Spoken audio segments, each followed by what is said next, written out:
Bienvenidos a una sesión más de este ciclo ya largo del Círculo Bastiat, dedicado a analizar, a comentar, a aprender de la obra de Adam Smith, La riqueza de las naciones, publicada por primera vez en 1776 y que hoy, varios siglos después, sigue siendo de una enorme utilidad por los principios universales y generales que encontramos en el pensamiento de este gran economista que fue Adam Smith. Como lo he venido diciendo al inicio de cada una de estas sesiones, La riqueza de las naciones, estoy utilizando la edición de Alianza Editorial, traducida por Carlos Rodríguez Brown, con un estudio preliminar del mismo Carlos Rodríguez Brown. Esta obra, La riqueza de las naciones, está dividida en 5 libros, en 5 grandes libros, el primero de los cuales lleva por nombre de las causas del progreso en la capacidad productiva del trabajo y de la forma en que su producto se distribuye naturalmente entre las distintas clases del pueblo. El libro 2 lleva por título De la naturaleza y acumulación y empleo del capital, capital que es, vamos a decirlo así, una de las realidades más importantes en el mundo de la economía, si por capital entendemos todo aquello que necesitamos los seres humanos para producir los bienes y servicios con los cuales satisfacer nuestras necesidades. El libro tercero lleva por título De los diferentes progresos de la riqueza de las distintas naciones. Ya le dedicamos varias sesiones al libro tercero y estamos ahorita en el libro cuarto, en el cual Adam Smith nos habla de los sistemas de economía política. Y el libro quinto, al cual ya llegaremos, nos habla, ese es el título, el nombre del libro quinto de los 5 que integran la riqueza de las naciones, de los ingresos del soberano o del Estado. Y ahí, bueno, pues esto tiene que ver con todo el tema de los impuestos. Pero estamos ya en el libro cuarto, donde Adam Smith habla de los sistemas de economía política, que para él fundamentalmente son 2. El primero, al cual él llama comercial, el sistema comercial, posteriormente lo llamará el sistema mercantil, y de ahí viene, ¿sí?, el concepto de mercantilismo. Y el otro sistema de economía política, que también considera Smith, es al que en un primer momento llama el agrícola, que hace referencia, y ya llegaremos al mismo, a la fisiocracia francesa del siglo XVIII. Pero bueno, a ver, ya vimos, ¿sí?, en las sesiones anteriores, ¿sí?, donde Smith empieza a analizar lo que llama el sistema comercial o el sistema mercantilista, que el mismo es la consecuencia de lo que con toda propiedad podemos llamar la ilusión crisoedónica. Es decir, creer que la riqueza consiste en el dinero y no, como lo señala Smith, en los bienes y servicios con los cuales satisfacemos nuestras necesidades.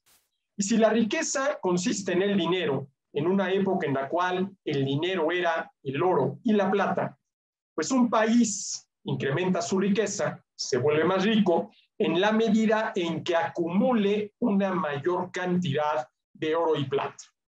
Pero claro, ¿qué pasa con los países, como en el caso de Inglaterra o la Gran Bretaña, que no tenían acceso, ¿sí?, a minas de oro y plata? Como si era el caso, por ejemplo, en el caso de la plata con España. Pues que la única manera que estos países que no tienen acceso al oro y la plata de manera directa, porque no tienen minas, la única manera de que puedan obtener oro y plata y acumularlo en sus países es, primero, a través de las exportaciones. Exportamos manufactura, nos la pagan con oro y plata, ese oro y plata es la riqueza, lo acumulamos en el país y nos volvemos cada vez más ricos. Pero claro, ¿qué sucede si además de exportar tienes que importar? Pues que con las importaciones al país entran mercancías que hay que pagar con oro y plata que sale del país. Entonces la conclusión a la que llegan quienes defendían lo que Smith llama el sistema comercial, el sistema mercantil, y que hoy se conoce como mercantilismo, es que hay que hacer todo lo que sea necesario para incentivar las exportaciones, a cambio de las cuales recibimos oro y plata, con lo cual nos volvemos más ricos, y desincentivar lo más posible las importaciones, a cambio de las cuales tenemos que pagar oro y plata que saldría del país, volviéndonos, desde el punto de vista de la ilusión crisoedónica, cada vez más pobres, ¿sí? Cada vez más pobres. Y es precisamente a lo que se dedica Smith, analizar, una vez que nos ha dicho en qué consiste esencialmente el mercantilismo. Y lo retomo a partir de este párrafo que ya he leído y compartido con ustedes en más de una ocasión, pero que sirve como punto de partida para que Smith analice cuáles son las consecuencias de estas medidas para prohibir importaciones o para incentivar exportaciones. Dice, una vez establecidos los dos principios, a saber, que la riqueza consiste en oro y plata, y que esos metales pueden ser adquiridos por los países que no tienen minas solo mediante la balanza comercial, exportando más de lo que se importa, el propósito principal de la política económica de lo que él llama el sistema comercial o sistema mercantil, necesariamente pasó a ser el disminuir todo lo posible las importaciones de bienes extranjeros para consumo local y el aumentar todo lo posible la exportación de la producción nacional. Limitar lo más posible las importaciones, incentivar lo más posible las exportaciones. ¿Cuáles son las dos medidas que se utilizan para restringir las importaciones?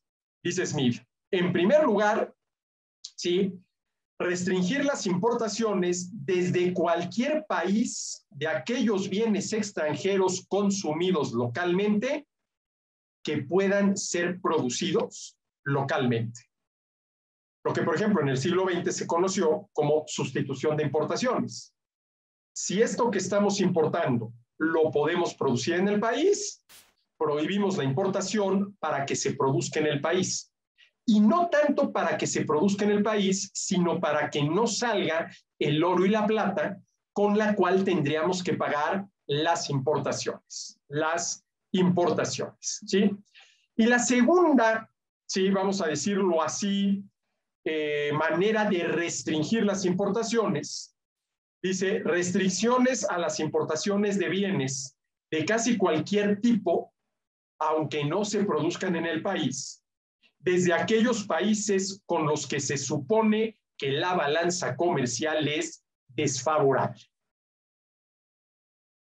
Desde aquellos países con los cuales tenemos un déficit en la balanza comercial, es más lo que les compramos que lo que les vendemos, y según la visión mercantilista, un déficit en la balanza comercial es un error, hay que conseguir el superávit, y eso se consigue, ¿sí?, limitando, prohibiendo, restringiendo las importaciones e incentivando las exportaciones.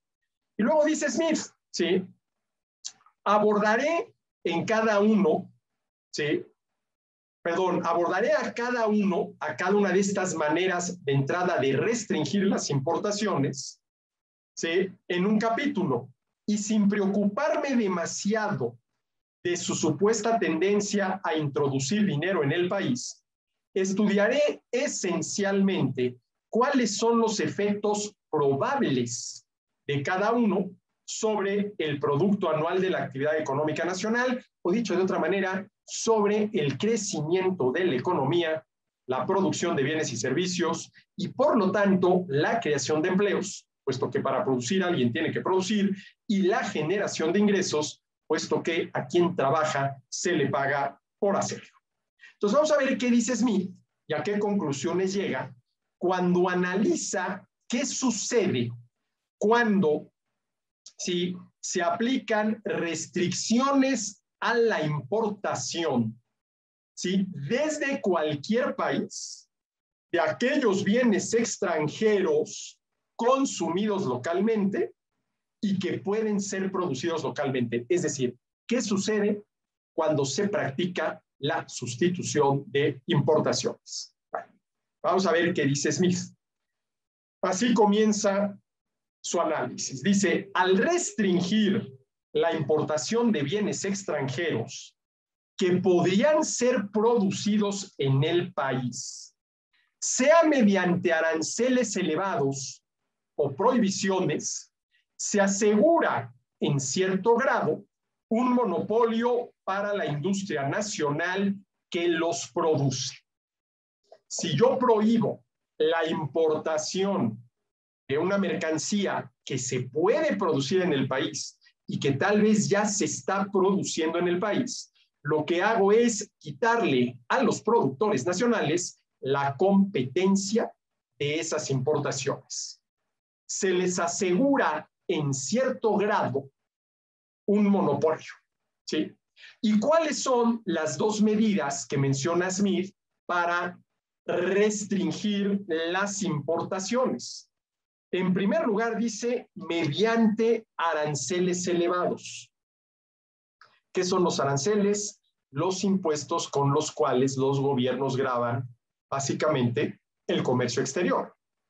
Tanto importaciones como exportaciones, pero sobre todo importaciones. ¿Sí? O, de plano, dice Smith, prohibiciones. Se prohíbe importar esta mercancía. ¿Por qué? Porque se puede producir nacionalmente. Si se puede producir nacionalmente, ¿sí?, eso evita que la importemos y que salga dinero del país. Ahora, claro, todo esto parte de la ilusión crisoedónica. El error de creer que la riqueza consiste en dinero. Y evidentemente que esto no es así. ¿Sí? ¿Cuál es el nombre completo de la obra de Smith? Una investigación acerca de la naturaleza y causas de la riqueza de las naciones, de la naturaleza de la riqueza. ¿En qué consiste la riqueza? Y Smith es muy claro al decir que la riqueza no consiste en el dinero, que en aquel entonces era oro y plata, que la riqueza consiste en los bienes y servicios con los cuales satisfacemos nuestras necesidades. Y el mismo Smith dice en más de una ocasión que cree que no haga falta, ¿sí?, aclarar esto porque es lógico. Es lógico, dice Smith. Bueno, entonces, así empieza Smith su análisis de cuáles pueden ser las consecuencias de practicar la sustitución de importaciones. Dice, al restringir la importación de bienes extranjeros que podrían ser producidos en el país, sea mediante elevados aranceles o prohibiciones, se asegura en cierto grado un monopolio para la industria nacional que los produce. Los productores nacionales no van a tener la competencia de las importaciones. Se les asegura a los productores nacionales en cierto grado un monopolio. Dice Smith, es indudable que este monopolio del mercado local frecuentemente estimula mucho a aquella actividad concreta que lo disfruta y a menudo desplaza hacia esa actividad una cuota mayor de trabajo y capital de la sociedad de lo que sucedería en otro caso. Lo que no es tan evidente es que tienda a aumentar el nivel de actividad de la sociedad ni a orientarlo en la dirección más conveniente. Y aquí empiezan estas críticas puntuales, lógicas, razonadas de Smith a la sustitución de importaciones. Vamos parte por parte. Es indudable, dice Smith, que este monopolio del mercado local frecuentemente estimula mucho a aquella actividad concreta que lo disfruta. ¿Sí? Vamos a suponer, ¿sí?, que antes de que se prohibiera la importación de la mercancía X, ¿sí?, el 50% de la demanda nacional de la mercancía X, ¿sí?, lo atendía, lo satisfacía la producción nacional. Y el otro 50%, las importaciones. Para ponerlo muy salomónicamente, 50, 50, mitad y mitad. ¿Qué pasa si prohíbes las importaciones? Con lo cual estás reduciendo la oferta de la mercancía X en un 50%, el 50% que satisfacían las importaciones, y la demanda sigue igual.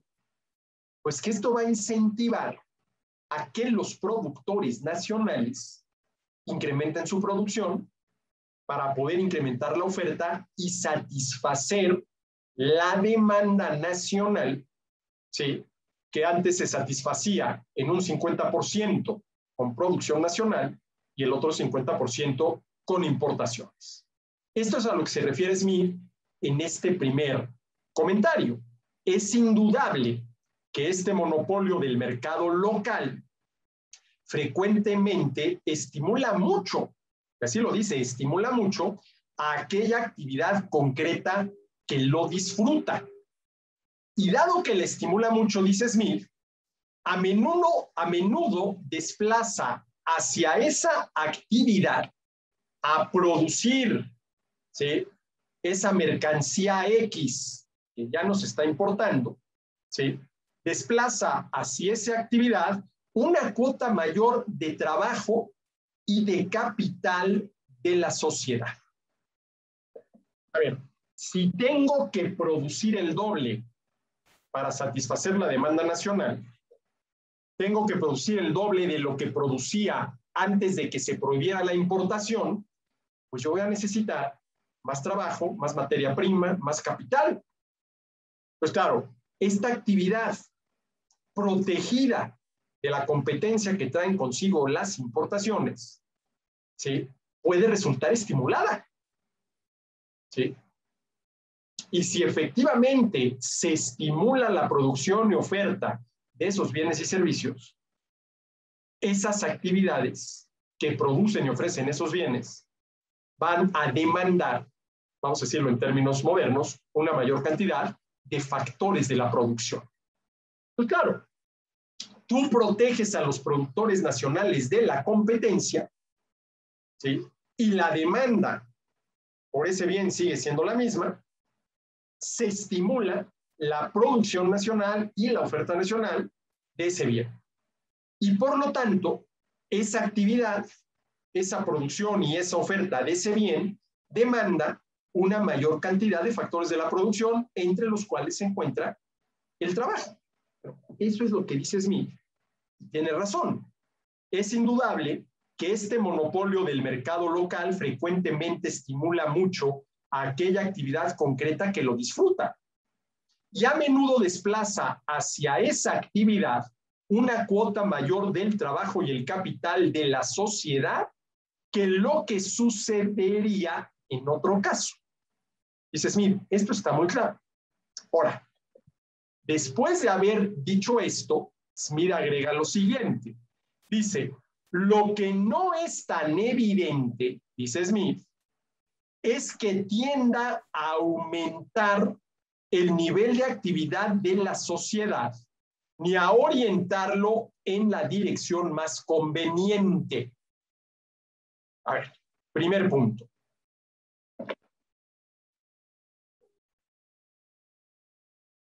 La demanda del bien X se satisfacía en un 50% con producción nacional, en un 50% con importaciones. Se prohíben las importaciones para que no salga dinero del país y desde el punto de vista de la ilusión crisohedónica, el país se empobrece.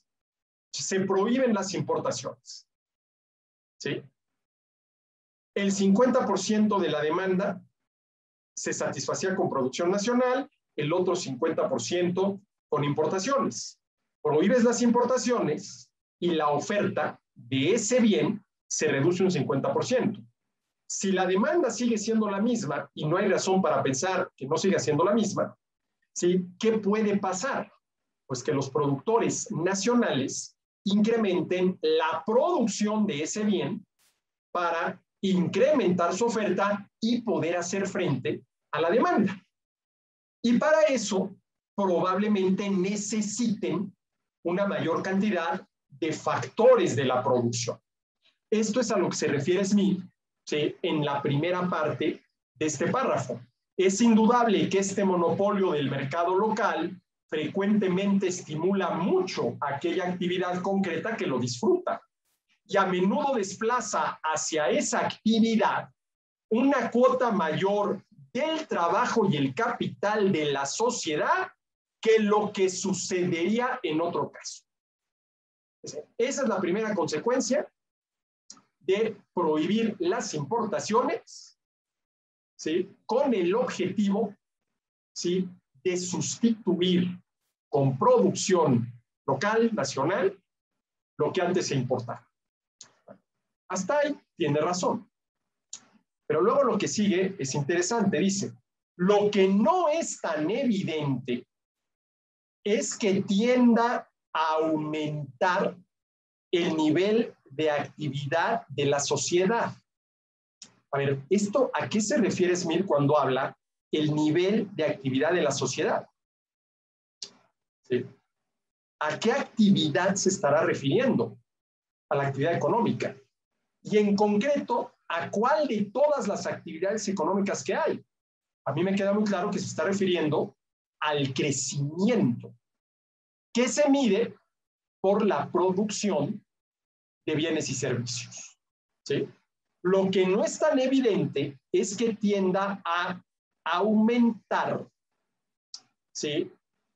Lo voy a decir en otros términos para que se entienda mejor, ¿sí?, la producción y oferta total de bienes y servicios. Oye, pero ¿por qué no? Si al final de cuentas, ¿sí?, lo que antes se importaba, que era el 50% de lo que se ofrecía, ahora se está produciendo internamente. ¿Que eso no supone que se está aumentando la producción? ¿Sí? Se está aumentando la producción interna, pero no necesariamente la oferta, porque estás aumentando la producción interna para poder tener la misma oferta que se tenía antes, cuando el 50% de la demanda se satisfacía con el producto importado.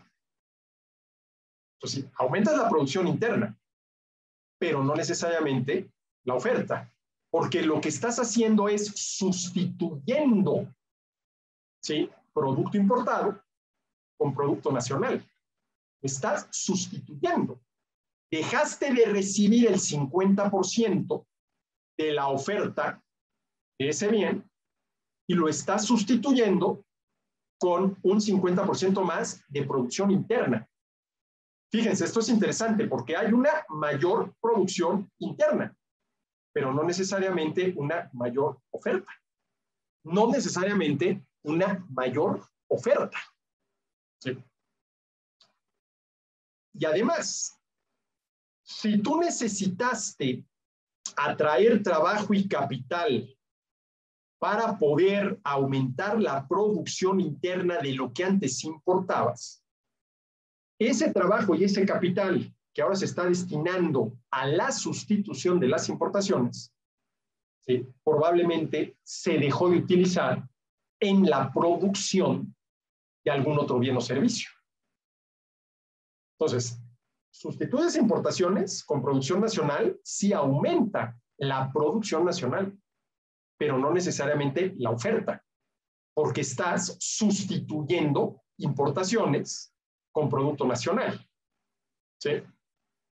Y si para sustituir importaciones tuviste que, vamos a decirlo así, distraer trabajo, capital, materia prima y lo que ustedes gusten y manden de la producción de algún otro bien, pues el aumento en la producción, consecuencia de la sustitución de importaciones, puede dar como resultado la reducción de la producción y oferta de algún otro bien o servicio. Eso es a lo que se refiere Smith cuando dice, lo que no es tan evidente es que tienda a aumentar el nivel de actividad de la sociedad. Y luego dice, ni a orientarlo en la dirección más conveniente. A ver, esto es importante. Preguntémonos, ¿por qué se estaba importando el producto cuya importación se acabó prohibiendo, ¿sí?, con fines de sustitución de importaciones? Pues porque a lo mejor el producto importado se podía ofrecer en mejores condiciones en términos de precio, calidad y servicio que el producto nacional. ¿Sí? Tú dejas de importarlo, sustituyes esa importación con producto nacional y probablemente ese producto nacional, ahora que ya no tienen los productores nacionales la competencia de las importaciones, se vaya a ofrecer a un mayor precio. ¿Sí? Y eso no es lo que conviene, porque evidentemente que lo que conviene, ¿sí?, para el bienestar de las personas, que depende en buena medida de la compra de bienes y servicios, es que los precios sean, ¿sí?, lo más bajo posible. Bueno, después de decir esto, lo que no es tan evidente es que tienda a aumentar el nivel de actividad de la sociedad, ni a orientarlo en la dirección más conveniente. Dice Smith, la actividad se refiere a la producción de bienes y servicios de una sociedad nunca puede superar lo que el capital de la sociedad es capaz de poner en movimiento. ¿Sí? Es decir, no se puede producir más de lo que el capital acumulado hace posible. Y aquí hay que volver al tema que desarrolla Smith en el libro segundo, donde habla de la naturaleza, acumulación y empleo del capital. A ver, primero que nada, ¿qué es el capital? Todo aquello que necesitamos para producir bienes y servicios. ¿Sí? Recursos naturales, lo que yo llamo capital natural, conocimientos y habilidades, capital humano, instalaciones, maquinaria y equipo, capital físico, ¿sí? El dinero que se destina a la adquisición de cualquier otro tipo de capital lo podríamos calificar como capital financiero. Y si el capital es todo lo que se necesita para producir bienes y servicios, lo que dice Smith es cierto. No se puede producir una mayor cantidad de bienes y servicios de la que hace posible el capital con el que cuentas en cada momento. Ahora, esto no quiere decir que al paso del tiempo no puedas contar con una mayor cantidad de capital y sobre todo con capital de mejor calidad. ¿Sí? En muy buena medida, la historia del progreso de la humanidad es la historia, ¿sí?, del aumento cuantitativo y cualitativo del capital, de todo lo que necesitamos los seres humanos para producir bienes y servicios. Es lo que está diciendo Smith. Dice, la actividad de una sociedad, la producción de bienes y servicios de una economía, para decirlo en términos más claros, nunca puede superar lo que el capital de la sociedad es capaz de poner en movimiento. No se puede producir más de lo que el capital acumulado hace posible. ¿Sí? Dice Smith, ninguna reglamentación del comercio es capaz de elevar la actividad de ninguna sociedad más allá de lo que permite su capital. A ver, ¿qué es lo que está diciendo Smith? Ninguna reglamentación del comercio. Se está refiriendo al comercio internacional. ¿Sí? Bueno, una reglamentación del comercio internacional puede ser, y es lo que está analizando Smith, prohibir las importaciones. Prohibir las importaciones. Entonces, la pregunta que se está haciendo Smith, al menos entre líneas, es, a ver, prohibir las importaciones realmente permite aumentar la producción y oferta total de bienes y servicios en una economía? Y la respuesta que da Smith es que no, porque la prohibición de las importaciones no supone, no genera, no ocasiona un aumento en el capital del que dispone esa sociedad, siendo capital todo lo que se necesita para producir bienes y servicios. ¿Sí? Sí se puede destinar más capital, ¿sí?, a producir en el país lo que ya nos está importando. Pero ese capital, por ejemplo, trabajo, capital humano, ¿sí?, conocimientos, habilidades, se deja de utilizar para producir algo más.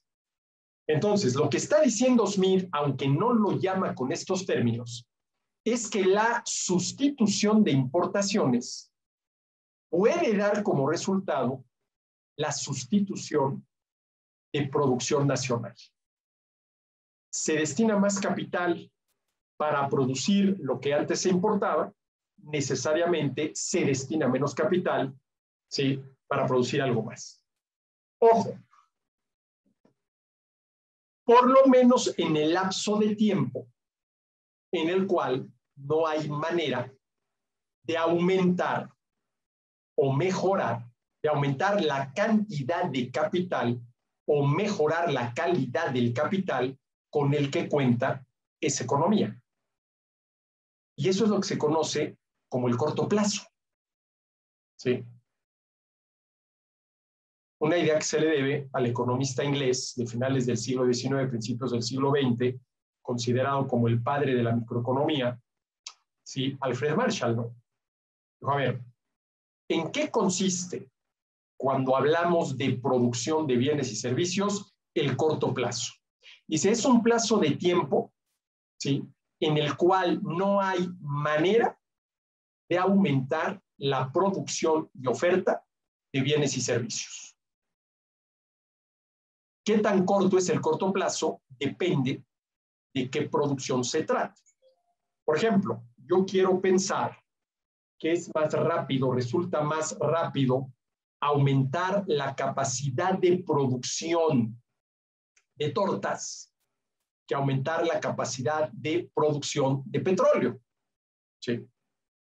¿En cuánto tiempo podría una tortería duplicar, multiplicar por 2 su capacidad para producir tortas? Bueno, pues a lo mejor en un par de semanas. Pero ¿en cuánto tiempo podría, sí, una empresa petrolera duplicar la extracción de petróleo? Pues a lo mejor en décadas. Sí, a lo mejor en décadas. Pero a lo que está haciendo referencia Smith, aunque no lo llama así, es a este concepto de corto plazo. ¿Sí? A este concepto de corto plazo. Y lo que está diciendo es que la sustitución de importaciones no necesariamente aumenta la producción y oferta total de bienes y servicios en una economía. ¿Sí? Eso es a lo que se refiere cuando dice lo que no es tan evidente es que la sustitución de importaciones, sustituir importaciones con producción nacional, tienda a aumentar el nivel de actividad de la sociedad, tiende a aumentar la producción total de bienes y servicios. ¿Por qué? Por lo que explica a continuación. La actividad de una sociedad nunca puede superar lo que el capital de la sociedad es capaz de poner en movimiento.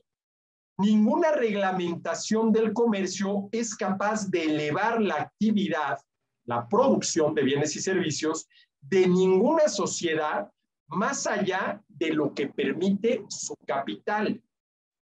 Solo puede desviar una parte del mismo en una dirección que en otro caso no habría tomado. Y no está nada claro que esta dirección artificial, y ahorita voy a explicar lo de artificial, vaya a ser más provechosa para la sociedad que aquella que habría seguido espontáneamente. ¿Hasta qué punto Smith está aquí ya refiriéndose al orden espontáneo? Habría que ver, pero es lo que dice. Sí, es lo que dice. A ver, yo gobierno prohíbo las importaciones con la intención de sustituirlas con producción nacional. Obviamente, quienes se dedican a producir ese bien que ya no se está importando, pues van a tener un incentivo para aumentar la producción y oferta. El ejemplo que puse al inicio, supongamos que antes de que se prohibieran las importaciones del bien X, el 50% de la demanda interna del bien X se satisfacía con producción nacional y el otro 50% con importaciones. Prohíbes las importaciones y lo que estás haciendo es, ¿sí?, prohibiendo el 50% de la oferta, que se puede sustituir con producción nacional. ¿Sí?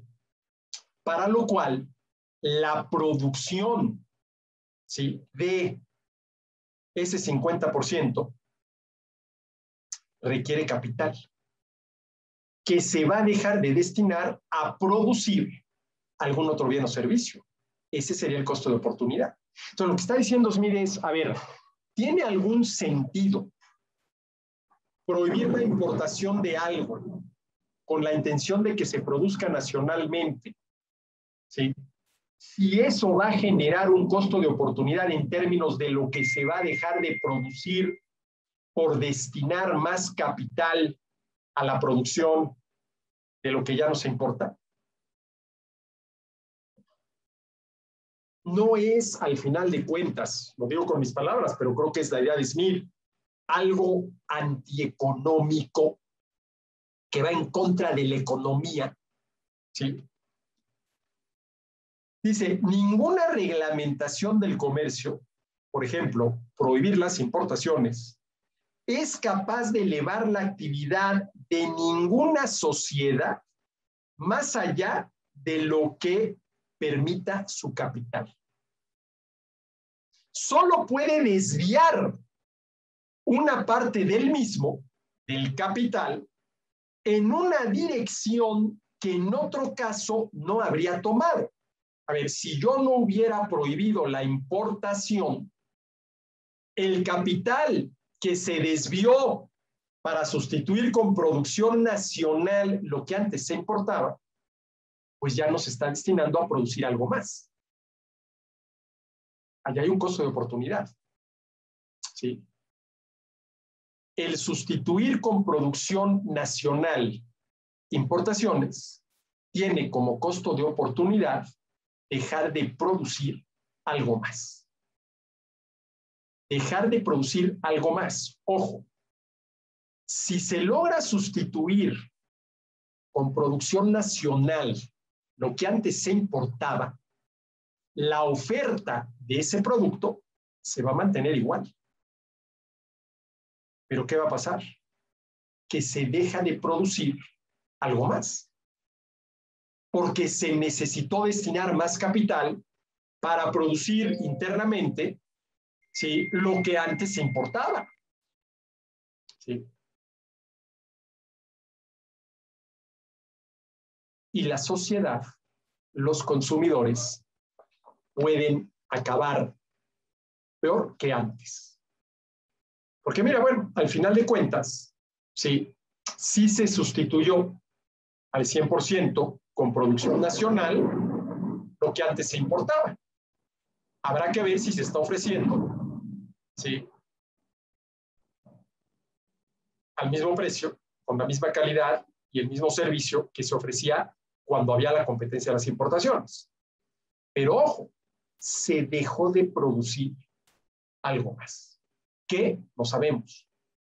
¿Qué se hubiera producido con ese capital que ahora se destinó a sustituir las importaciones? No lo sabemos.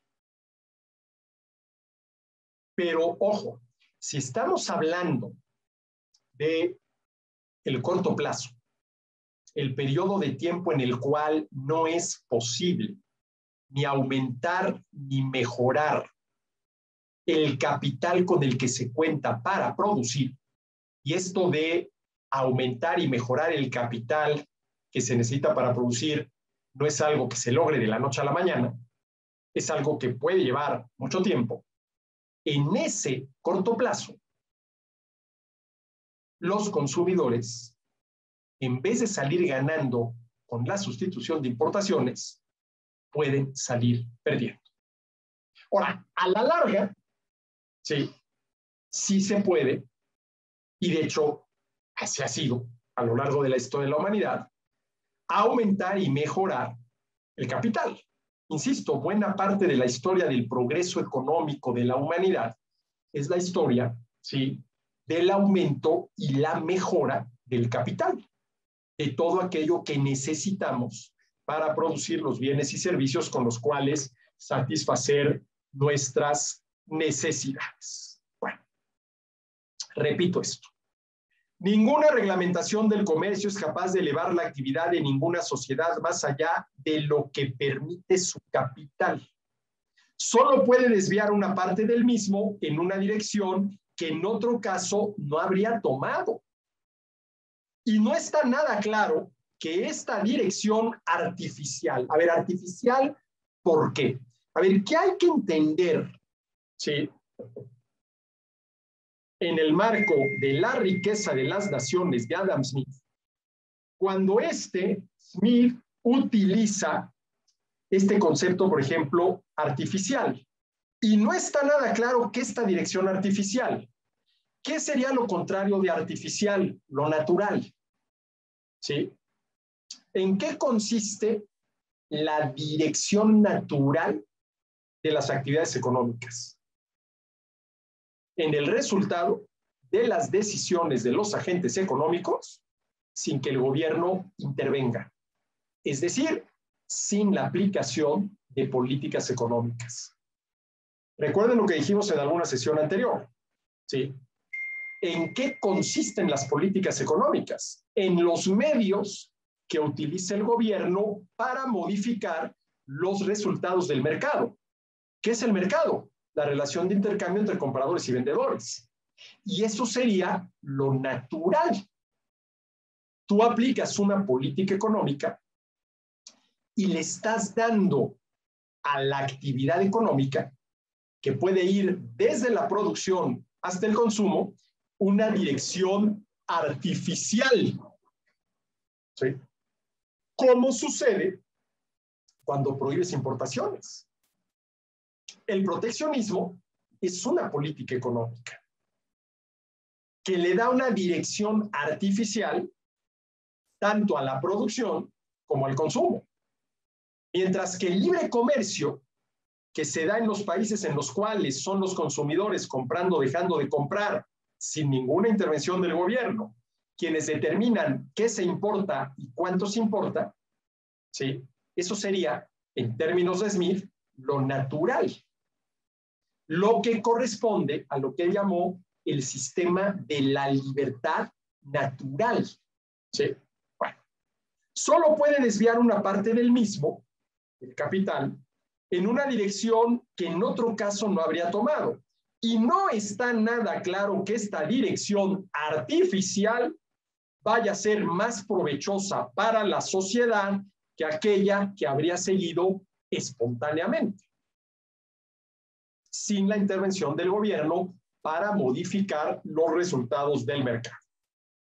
Y luego dice Smith, cada individuo está siempre esforzándose para encontrar la inversión más beneficiosa para cualquier capital que tenga. ¿A qué está haciendo referencia Adam Smith? Al afán de lucro. Cada individuo está siempre esforzándose para encontrar la inversión más beneficiosa para cualquier capital que tenga. Ojo, ¿en qué consisten las inversiones? En las acciones que llevamos a cabo con la intención de multiplicar nuestros ingresos. el producto de nuestro trabajo, que en eso consisten los ingresos. ¿Sí? Inversión es cualquier camino, cualquier acción que realizamos con la intención de multiplicar nuestro ingreso, el producto de nuestro trabajo. Afán de lucro. ¿Sí? Afán de lucro. ¿Sí? Y sobre todo, de multiplicar lo más posible nuestro ingreso, porque no es lo mismo multiplicarlo por 2 que multiplicarlo por 10. Y si puedo multiplicarlo por 10 en vez de solamente por 2, pues obviamente voy a escoger la inversión que me permita multiplicarlo por 10. Dice Smith, cada individuo está siempre esforzándose para encontrar la inversión más beneficiosa, la que le permita multiplicar por un múltiplo mayor su ingreso para cualquier capital que tenga. Es evidente que lo mueve su propio beneficio y no el de la sociedad. ¿Sí? Sin embargo, la persecución de su propio interés lo conduce natural, o mejor dicho, necesariamente a preferir la inversión que resulta más beneficiosa para la sociedad. Y aquí está ya apareciendo en este párrafo de 1, 2, 3, 4, 5, 6, 7 renglones la metáfora de la mano invisible. Aquí está apareciendo ya la metáfora de la mano invisible, que va a aparecer ya, vamos a decirlo así, en todo su esplendor, un par de páginas más adelante. Pero a ver, tenemos que, si queremos entender bien la crítica que le hace Smith a la sustitución de importaciones, entender bien lo que dice en este párrafo. Va de nuevo. Cada individuo está siempre esforzándose para encontrar la inversión más beneficiosa para cualquier capital que tenga. Lo está moviendo el afán de lucro. Luego dice, es evidente que lo mueve su propio beneficio, no el de la sociedad. A ver, cuando yo me pregunto cuál de todas las inversiones posibles, desde financieras hasta directas, es la que puede multiplicar más ingreso, el producto de mi trabajo, ¿sí? Estoy pensando en mi propio interés. A mí me interesa que mi ingreso se multiplique lo más posible. Y para eso hay que invertirlo de alguna manera. Y fundamentalmente hay 2 tipos de inversiones. Las inversiones financieras. Presto mi dinero a cambio del interés que me van a pagar. Y si la tasa de interés es el 10%, pues el dinero prestado se multiplicó, ¿sí?, por 1.1. ¿Sí? Inversiones financieras. Pero también están las inversiones directas. Pongo un negocio para producir y ofrecer bienes y servicios a un precio que espero sea lo suficientemente elevado, ¿sí?, como para permitirme recuperar mis costos de producción y obtener una ganancia. Todo eso lo hago en función de mi propio interés. ¿Sí? Es evidente que lo mueve su propio beneficio y no el de la sociedad, no el de los demás.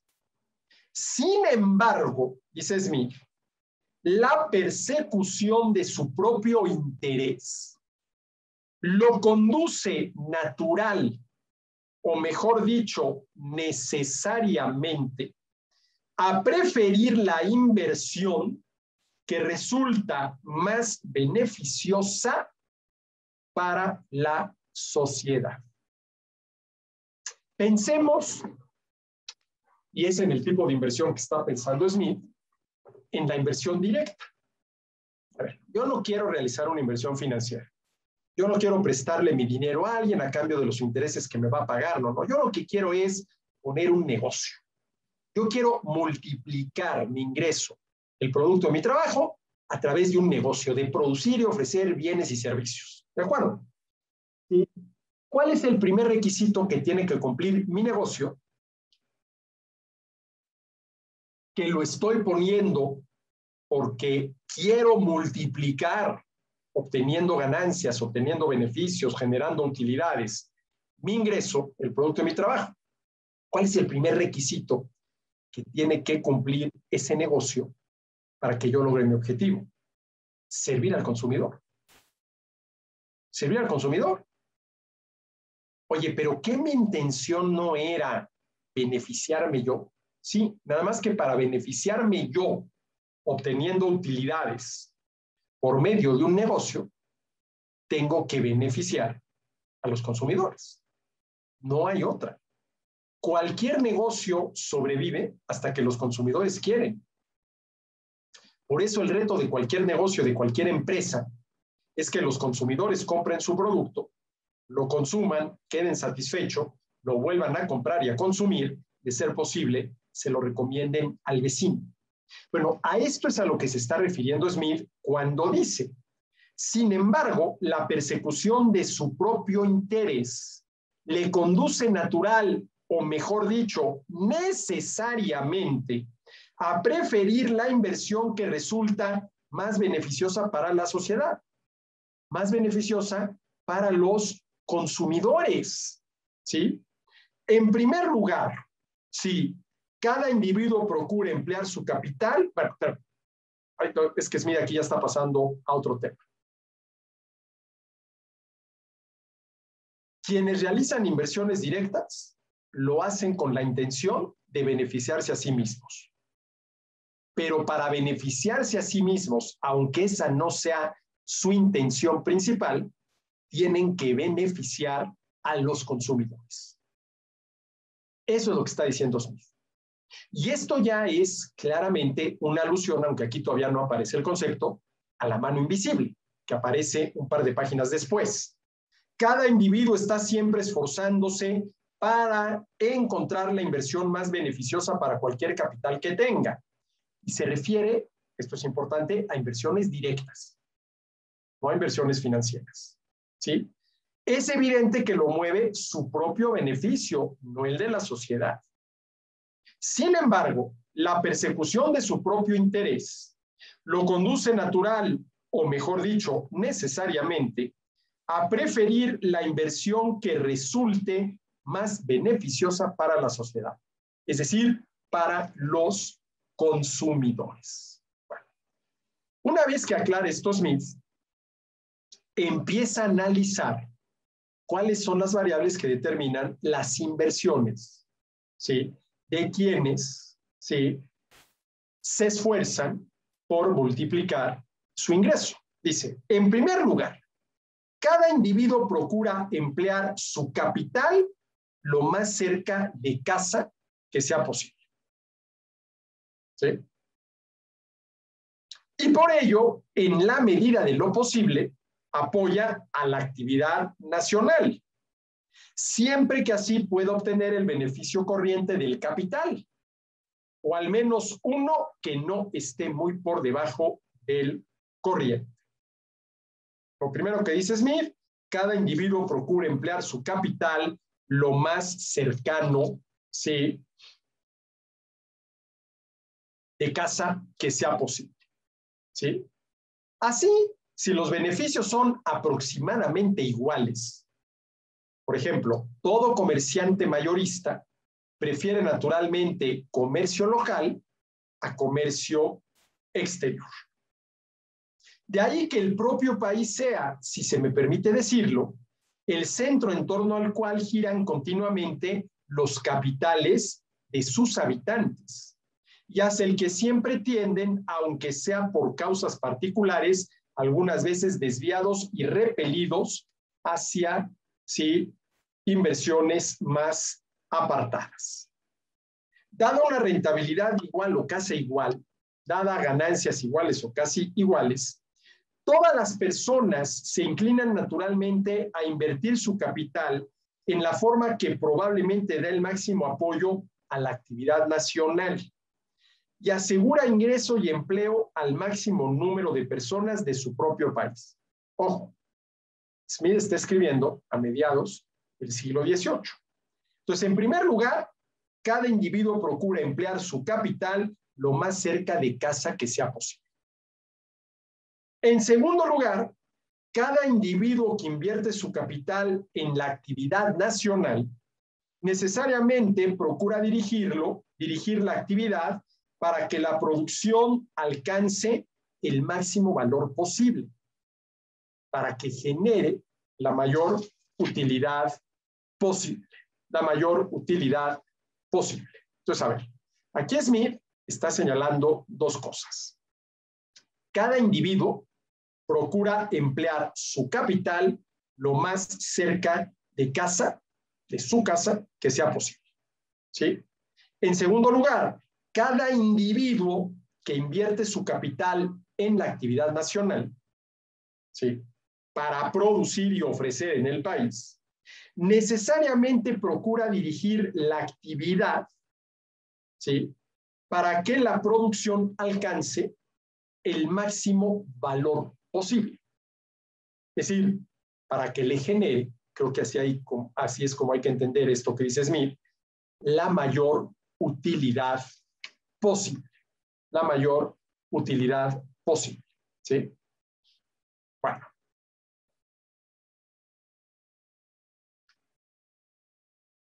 Y dado que lo que sigue es precisamente el párrafo, que es uno de los párrafos más famosos de la literatura económica en general, donde se habla de la mano invisible, lo único que voy a hacer es citarlo y ya en la próxima sesión lo analizaremos. Dice: el ingreso anual de cualquier sociedad, dicho de otra manera, la producción total de bienes y servicios de cualquier sociedad, es siempre exactamente igual al valor de cambio del producto anual total de su actividad, o más bien, es precisamente lo mismo que ese valor de cambio.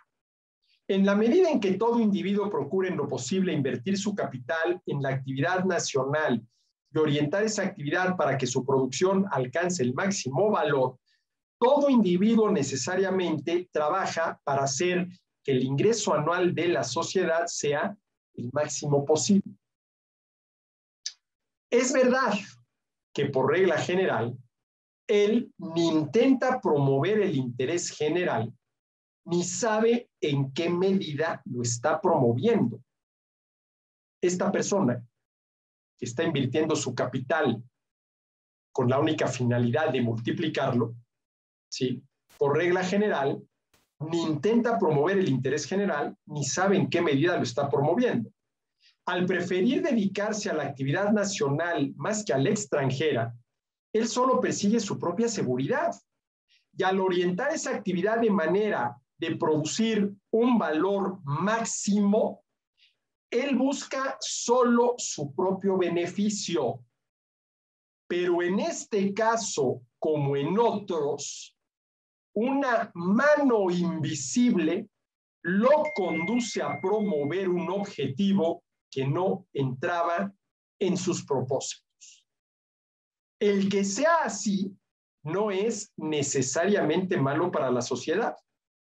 Al perseguir su propio interés, frecuentemente fomentará el de la sociedad mucho más eficazmente que si de hecho intentase fomentarlo. Nunca he visto, dice Smith, muchas cosas buenas hechas por los que pretenden actuar en bien del pueblo. Bueno, aquí aparece por primera vez, estamos ya en la página 554, ¿sí?, la metáfora de la mano invisible. Una de las metáforas más citadas, ¿sí?, a la cual se le ha antepuesto la mano, a ver, se habla la mano invisible del mercado, a la cual algunos le anteponen o le contraponen, perdón, no anteponen, le contraponen la mano visible del gobierno. Y esta metáfora es muy importante y hay que entenderla correctamente porque no tiene que ver, como algunos creen, con el orden espontáneo. Es que la mano invisible es la manera que Smith tuvo de llamarle al orden espontáneo, un concepto que se lo debemos a Hayek, ¿sí?, ya en el siglo XX, ¿sí? Pero bueno, aquí lo dejamos para la siguiente sesión. Por lo pronto, muchas gracias. Gracias por acompañarme en estas sesiones del Círculo Bastiat y hasta la próxima.